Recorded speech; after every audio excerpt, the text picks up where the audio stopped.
தாய் தமிழ் உறவுகளுக்கு வணக்கம்.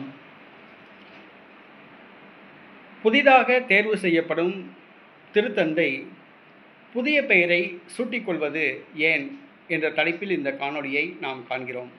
புதிதாக தேர்வு செய்யப்படும் போப்பாண்டவர் புதிய பெயரை சூட்டிக்கொள்வது ஏன், அது எப்படி வந்தது, எதனால் புதிய பெயரை சூட்டிக்கொள்கிறார் என்ற தலைப்பில் இந்த காணொளியை நாம் காண்கிறோம். பொதுவாக கத்தோலிக்க திருச்சபையில் கத்தோலிக்கர்கள் ஞானஸ்நானம் கொடுக்கும் பொழுது என்ன பெயர் இருக்கிறதோ அந்த பெயர் தான் கடைசி வரை பயன்படுத்தப்படும். ஞானஸ்நானத்தில் நாம் கொடுக்கப்படும் பெயரை மாற்றவோ அதில் எந்த திருத்தமோ செய்ய முடியாது. ஞானஸ்நானம் கொடுக்கும் பொழுது என்ன பெயர் கொடுத்தாங்களோ அதுதான் கடைசி வரைக்கும் நமக்கு. சிலர் அரசு பணிகளுக்காக பள்ளிகளில் சேர்க்கும் பொழுது குழந்தைகளுக்கு வேறு பெயர் சூட்டிக்கொள்வார்கள். அது அரசு சம்பந்தப்பட்ட விஷயம். கத்தோலிக்க திருச்சபையை பொறுத்தவரை கத்தோலிக்கர்கள் ஞானஸ்நானம் கொடுக்கும் பொழுது என்ன பெயர் கொடுக்கப்பட்டதோ அந்த பெயர் தான் கடைசி வரைக்கும் பயன்படுத்தப்படும். அதை மாற்றவோ திருத்தவோ முடியாது.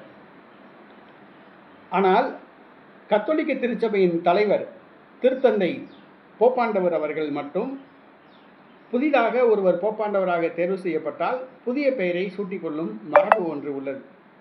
அவருக்கு மட்டும் ஏன் விதிவிலக்கு? அவர் மட்டும் ஏன் தன்னுடைய பெயரை மாற்றிக்கணும்? போப்பாண்டவராக தேர்வு செஞ்சால் ஞானஸ்நானத்தின் பொழுது கொடுக்கப்பட்ட பெயரை மாற்றிக்கணுமா அப்படின்னு இருக்குது. அது எதனால் அப்படி மாற்றிக்கிறாங்க? இந்த சந்தேகம் எல்லாத்துக்கும் இருக்குது.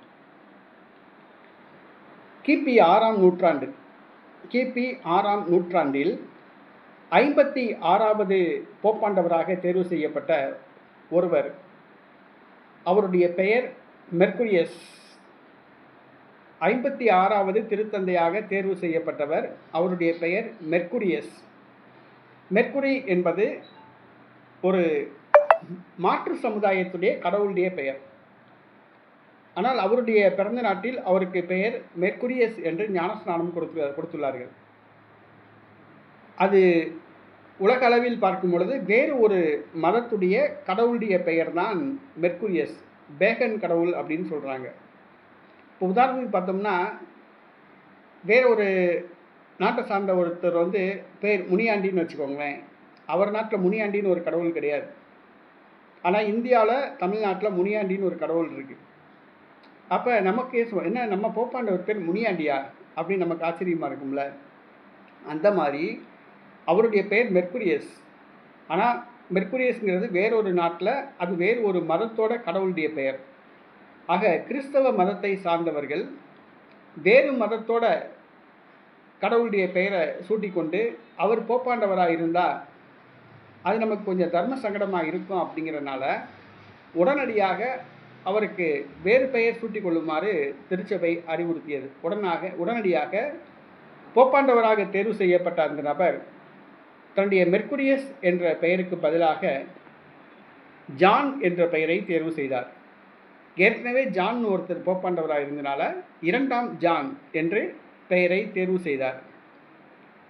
அந்த போப்பாண்டவராக இருந்தவர் தன்னுடைய பெயரை மாற்றி 2ஆம் ஜான் தேர்வு செஞ்சார். பார்த்தீங்களா? அன்னிலிருந்து அவர் 2ஆம் ஜான் என்று அழைக்கப்பட்டார், மெர்க்குரி என்று அழைக்கப்படவில்லை. போப்பாண்டவராக தேர்வு செய்யப்பட்ட பின்பு 2ஆம் ஜான் என்று அழைக்கப்பட்டார். அதே மரபு காலந்தொட்டு அது அப்படியே பின்பற்றப்படுகிறது. போப்பாண்டவராக தேர்வு செய்யப்படுபவர் தன்னுடைய பெயரை மாற்றி புதிய பெயரை தேர்வு செய்து கொள்ள வேண்டும் என்ற மரபு பின்பற்றப்படுகிறது. இப்போ பார்த்தீங்கன்னா ஜோசப் ரட்சிங்கர் 200 இதுக்கு முன்னாடி போப்பாண்டவராக இருந்தவர், பிரான்சிஸ் அவர்களுக்கு போப்பாண்டவராக வந்த பேர் ஜோசப் ரட்சிங்கர். அவர் தன்னுடைய பெயரை 16ஆம் பெனடிக்ட் அப்படின்னு சொல்லி மாற்றிட்டார். அதே மாதிரி இப்போ நம்ம போப்பாண்டவராக தேர்வு செய்யப்பட்டவர் ராபர்ட் பிரான்சிஸ். அவர் தன்னுடைய பெயரை 14ஆம் லியோ என்று மாற்றியுள்ளார். ஆக புதிய பெயர் தேர்வு செய்யப்பட்டு புதிய பெயர் சூட்டிக்கொள்ளக்கூடிய ரகசியம் இதுதான். புதிதாக தேர்வு செய்யப்படுகிற ஒரு போப்பாண்டவர் புதிய பெயரை தேர்வு செய்து சூட்டிக்கொள்கிறார், அழைக்கப்படுகிறார். அதன் ரகசியம் இதுதான். வேறு எந்த ஒரு ரகசியமும் கிடையாது.